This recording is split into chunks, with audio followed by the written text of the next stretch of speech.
Module 1 application, You Say You Want a Revolution by Morgan Bishop. So speaking predominantly of revolutions, the one that can be kind of connected back to as far as the 18th through the early 20th century would be the American Revolution. One specific piece of art or photography back then would be engravings or newspapers or propaganda would be Paul Revere's The Bloody Massacre in King Street, March 5th, 1770. By the beginning of 1770, there were 4,000 British soldiers in Boston, a city with 15,000 inhabitants, and tensions were running high. On the evening of March 5th, crowds of day laborers, apprentices, and merchant sailors began to throw rocks and snowballs at British soldiers. Several soldiers fired their weapons. When it was over, 5 civilians lay dead or dying, including Crispus Attucks, an African-American merchant sailor who had escaped from slavery more than 20 years earlier. Produced just 3 weeks after the Boston Massacre, Paul Revere's historic engraving, The Bloody Massacre in King Street, was probably the most effective piece of propaganda in American history. Like most engravings, it wasn't exactly an accurate depiction of but nonetheless is arguably one of the most important pieces of propaganda during the road to revolution due to the feelings it created towards the crown. Paul Revere is strategically creating the engraving to start a movement towards the revolution. Some examples of this included the British are lined up and officer is given an order to fire, implying that the British soldiers are aggressive. And you have this right here. British faces are sharp and angular, in contrast to the American softer and more innocent features. This makes the British look more intimidating. You see this here, the looks on their face, his eyebrows kind of turned up here. Everybody's here running in fear, mouths open, a little bit chaotic. Gentleman right here, down on the ground. The British soldiers look like they are enjoying the violence, particularly the soldier at the far end, right here. The colonists, who were mostly laborers, are dressed as gentlemen. Elevating their status could affect the way people perceive them. One other piece that Paul Revere created shortly after the Boston Massacre, a few months after, is that of a view of Boston and British ships of war, depicting the arrival of British soldiers in 1768. It was published in 1770. Again, another engraving by Paul Revere. Most of these copies were not in color, but in fact black and white. There were only several that were brought back into shops or shops to be painted or colored and then handed off to people who can actually afford these pieces of artwork.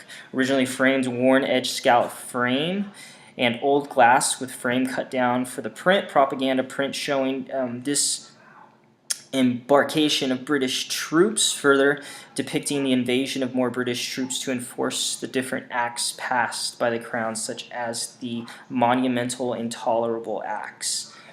Paul Revere had a way of being able to display these works to change public opinion in such a way with the colonists to, organize them and unify them towards this cause or this road towards revolution. Here's another one right here, The Bostonians Paying the Excise Man, or Tarring and Feathering by Philip Daw. A 1774 British print depicting the tarring and feathering of Boston Commissioner of Customs John Malcolm, who was a loyalist. In this engraving, or what would be engraved image, was a propaganda piece displaying John Malcolm being tarred and feathered for demanding that his fellow colonists pay for the old tea that King George was giving them and was trying to force them to drink. John Malcolm got off somewhat easy in the event due to the fact that he was fully clothed during the event. Furthermore, in this depiction, it can be seen that the tea is being dumped into the harbor by Samuel Adams in the background and the Sons of Liberty, later known as the Boston Tea Party. And you can see these back here. It's kind of a bad image, but it's the closest I can find to being the original. This image was seen by many and further enraged colonists to rebel from using British goods such as tea, some things, stamped paper goods, because they were being taxed, and the taxes, the majority of them weren't going back into the colonies, but rather to the crown. And finally, one of the most key, gunshots that, took off and made the revolution what it was in unifying all the people, because the fighting was already going on while the Declaration of Independence was being published and created by Thomas Jefferson. It was a formal document that was agreed to be adopted on July 2nd to list a formal explanation as to why the newly formed United States was becoming an independent nation. It was commissioned by a council of 5 men, 3 of which most poor were John Adams, Benjamin Franklin, and Thomas Jefferson. Thomas Jefferson wrote multiple copies until finally settling on this one. This isn't the original that he wrote, obviously, it's a print, but the reason I put the print was because it was the prints that were read aloud. It was the prints that were put in the newspaper. It was the prints that were framed, decorated, that people put up in their homes and valued.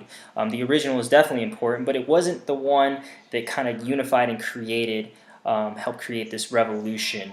It was the ones that were printed, and it was spread across all 13 states. And this document in particular, speaking of natural rights, and the way they actually formulated the document or what led up to it were events like boycotting. Things like this were admired by the Indian movement, the revolt from the British Crown in India in the early 20th century. Here's a picture of Mahatma K. Gandhi working at his spinning wheel on the deck of the SS Raiputana, and was taken in 1931.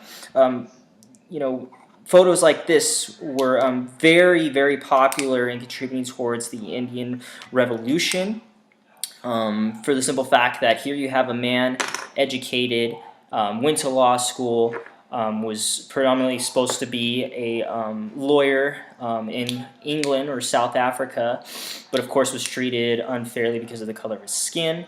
So he decided in order to revolt like the colonists, the best way would be to boycott, but not boycott like the Sons of Liberty in the Boston Harbor and being aggressive by dumping tea into the harbor and destroying British property, but rather passive aggressive tactics.